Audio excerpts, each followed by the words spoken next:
यशोदा मैया कितनी प्यारी लोरी सुना रही होगी अपने भाव से। ऐसे ही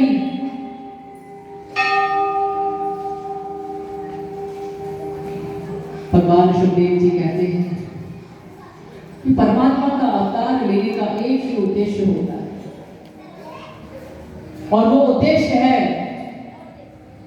ब्रजमंडल में कृष्ण बनकर मेरा आने का क्या कारण है, क्योंकि मैं ब्रजवासियों के संकट को दूर कर सकूं, भक्तों को आनंद कैसे मिले, और मेरे निष्कामी प्रेमी हैं वो खुश कैसे हो। इसीलिए आते हैं यमुना जी। बोले यमुना मैया की जय। यमुना जी में तो कालिया नाग रहता है। यमुना जी कहते हैं भक्तों को, और कालिया नाग कहते हैं इंद्रिय आदि। भक्ति रूपी यमुना में जब इंद्रिय आदि रूपी कालिया नाग आता है तो भक्ति रूपी यमुना प्रदूषित हो जाती है, गंदी हो जाती है। आज कन्हैया ने मन में निश्चय किया है कि मुझे कालिया नाग को निकालना ही होगा, और कालिया नाग को यमुना से बाहर निकालना ही होगा। लेकिन कैसे? अथाह जल है, ऊपर उड़कर जाने वाला पक्षी यदि काली धर के ऊपर से निकल जाए तो नीचे गिरकर मर जाता है। घास चढ़ते चढ़ते यदि किसी गाय को जोर से प्यास लगे और भूलवश गाय काली धर पर पानी पीने जाए तो वो भी मर जाएगा। 100 फण है ऐसा काली नाग उसमें रहता है, विशाल उसका महल है, बड़ी भारी उसकी सेना है। यमुना जी का जल एक बहुत बड़े दायरे में रुका हुआ है, जिसको हम बोलते हैं हृदय। हृदय को ही ब्रज भाषा में हद कहते हैं, इसलिए उसे काली दह बोलते हैं। कन्हैया ने सोचा कि इसको निकालना है, पर निकालूं कैसे? इन ब्रजवासियों का मेरे प्रति इतना वात्सल्य है, कृष्ण को जरा सर्दी भी लग जाए तो मैया यशोदा सब वैद्यों को बुला लाती है। यदि लाला 2 घूंट दूध भी कम पिए ना तो मैया दुनिया भर के ज्योतिषियों को बुला लाती है, और मेरे लाला ने आज दूध कम काय को पियो, नजर लग गई दिखे। कितना वात्सल है, कितना प्यार है। मैया 1 मिनट भी रह नहीं सकती कृष्ण के बिना, लेकिन काली नाग को आज निकालना है।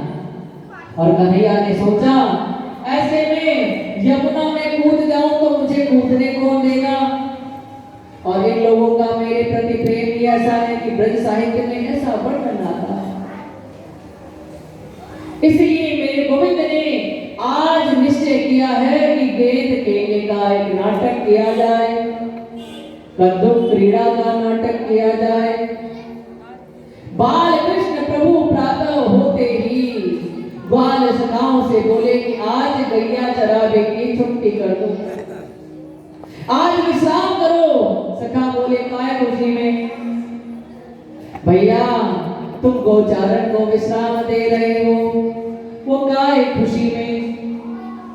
कन्हैया ने कही ऐसो है ना, काऊ दिन विश्राम भी तो रखना चाहिए।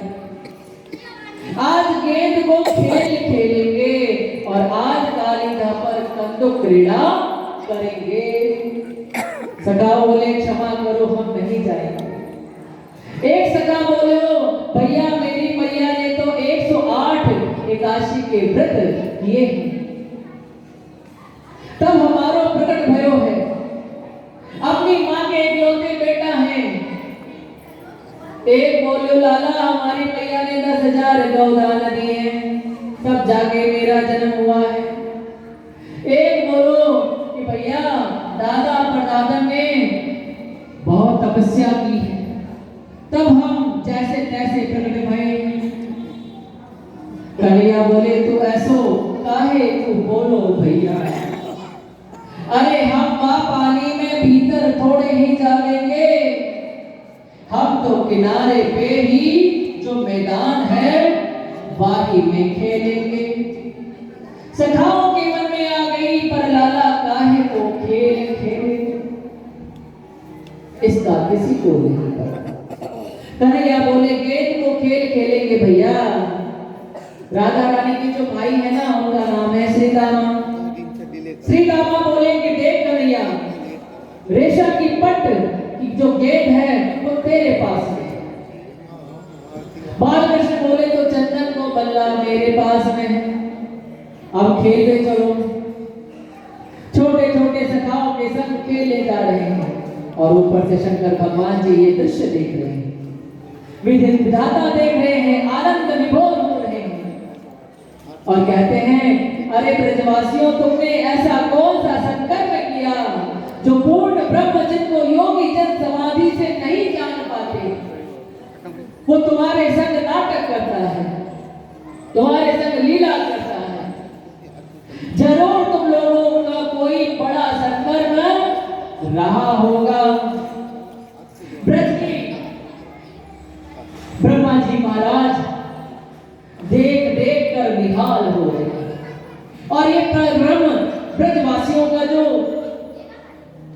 हाथ की कठपुतली बना हुआ है, जैसे ही सब चलने लगे बलराम जी ने कही कि सुनो भैया, अरे लालाओं कहां जा रहे हो? कन्हैया बोले हो गया गड़बड़। कन्हैया बोले खेल में जा रहे हैं। बलराम जी बोले हमें भी चलना है, रुको संग चलेंगे। श्री सुखदेव जी कहते हैं कि कन्हैया के मन में ये भाव है कि बलराम जी यदि साथ में गए तो ये कालिया नाग को मरने नहीं देंगे, क्योंकि बलराम है शेषनाग और शेषनाग ही लक्ष्मण बने और शेषनाग ही बलराम बने और शेषनाग ही कलयुग में जगत गुरु रामानुजाचार्य भी। ऐसा भाव संतों का। बलराम जी शेषनाग है और आज मुझे मारना है कालियानाग को, और यदि बलराम जी संग में गए तो ये अपनी बिरादरी का पक्ष जरूर करेंगे, मरने नहीं देंगे। कन्हैया बलराम से बोले कि भैया आप हमारे संग में चलो ना तो हमें बड़ी शर्म लगेगी। बलराम जी ने सोचा छोटे बच्चे हैं, शर्म लगती होगी, ठीक है तो जाओ, मैं ना जा रहा। सुनो ज्यादा दूर मत जाइयो और यमुना जी ने तो बिल्कुल मत जाइयो, बाहर ही खेलियो। हाँ भैया जी वहीं खेलिए। अब तो सखा भी सब खुश हो गए। बलराम जी से सब डरते हैं, मेरे कन्हैया के संग तो हर तरह का नाटक कर लेते हैं। कान उनका पकड़ ले, लाला को कुछ समझते ही नहीं है बलराम, लेकिन दाऊ भैया से सब डरते हैं और कन्हैया के संग सब खेलवे जा रहे हैं।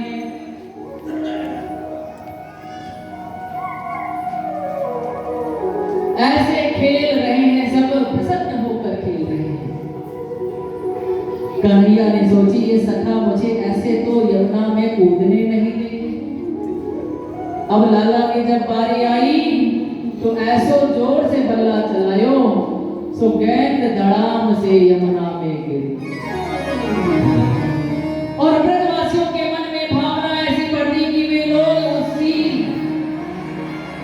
उसी गेंद को मांगने का आग्रह करें। श्री रामा की गेंद राधा रानी के भैया ने बड़े तेज कर रहा है, बरसाने के राजा के पुत्र हैं। बोले चोरे लाला, तेने मेरी गेंद यमुना में काय को फेंकी? कन्हैया बोले गलती है गई भैया, जोर से बल्ला लग गयो सो ही यमुना में चली गई।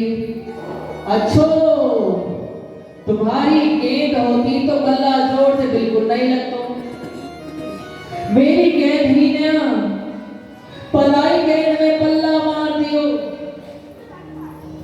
अपनी भाई गेंद को लेकर मानेंगे हम।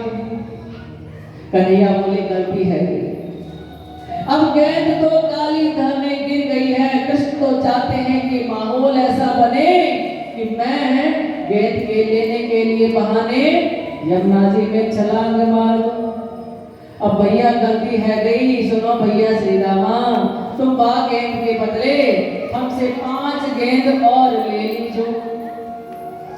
देख लाला, खेलन में कोई छोटो बड़ो नहीं होई। तेरे 5 गैया ज्यादा है, हमारे 5 कम है, लेकिन खेलने में सब बराबर है। मैं तो मेरी माही गेंद को लेकर मानूंगा। कितने परिश्रम से मैंने रेशम के पट्ट की गेंद बनाई है। कन्हैया बोले गलती है गई, 10 गेंद ले ली जो आगे बदले। अब श्री रामा क्या बोले, मैं तो मेरी माही गेंद को लेकर मानूंगा। क्यों फेंकी तुमने? सब सखा श्री रामा की ओर गए, सब एक तरफ हो गए।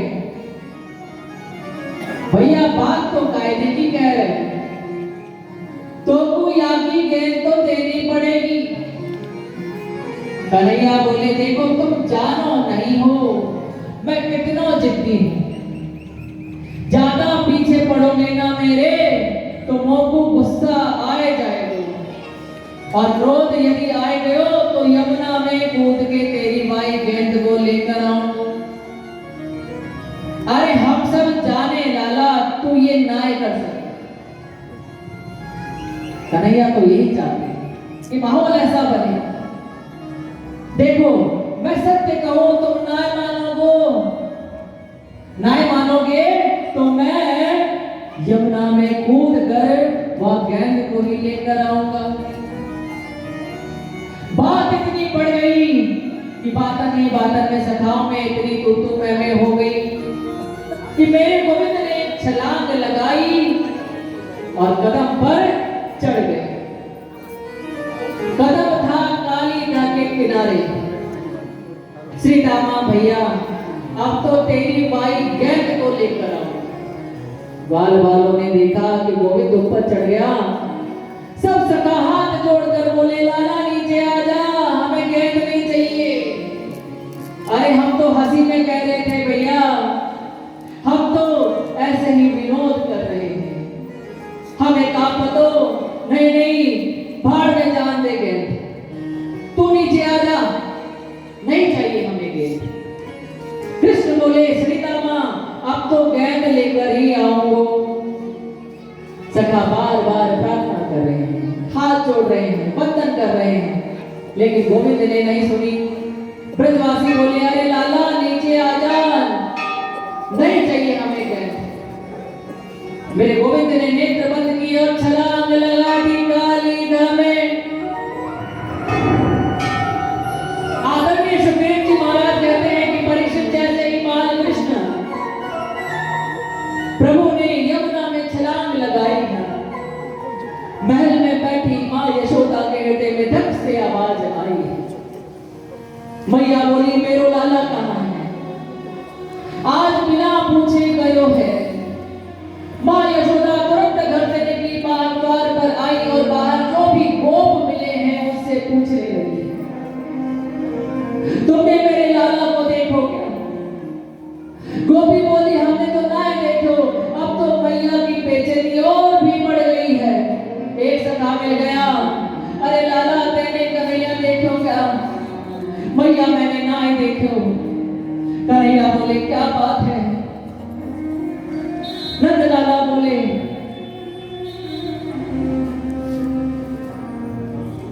कितने सुंदर भाव को सुखदेव जी महाराज कह रहे हैं। मैया यशोदा वात्सल्य में ऐसी विवल हो गई है कि कन्हैया को ढूंढते ढूंढते कभी किसी ग्वाल से पूछ रही है, किसी गोपी से पूछ रही है। इतने में नंद बाबा आते हैं। नंद बाबा बोलते हैं क्या बात है? मैया बोली आज सवेर से लाला नहीं है, मोए चिंता है नहीं है। जैसे ही घर से और बाहर निकल कर यशोदा गई तो सामने से बलराम को आके देखा है। मैया ने कही कि बेटा बलराम लाला कहां है? कन्हैया बोले वो तो खेल में गयो है। अरे तू आगे संग क्यों नहीं गए?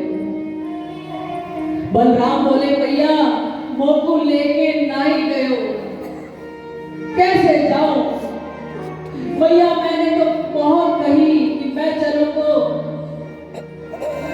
अब बलराम कृष्ण के साथ नहीं गए। ये समाचार सुनते ही यशोदा धड़ाम से जमीन पर गिर पड़ी और बोली कि बेटा बलराम तू नित्य आकर मोते शिकायत कियो कर तो। बलराम जी रोज कहते कि भैया तू लाला को समझा ले, बड़ों को धम मचावे, ये सांप के बिल में अंगुली देकर खेले, कोई सांप या को काट देगो, और जब तेरे सामने कृष्ण उधम मचाए बिना नहीं माने तो आज तो जरूर काली दह पे चलो गयो है गो। क्योंकि एक दिन कन्हैया बातन में बोले कि भैया अब ही मैं छोटो हूँ, पर देखियो या काली नाग को तो मैं ही निकालूंगा यमुना से। भैया ने सोचा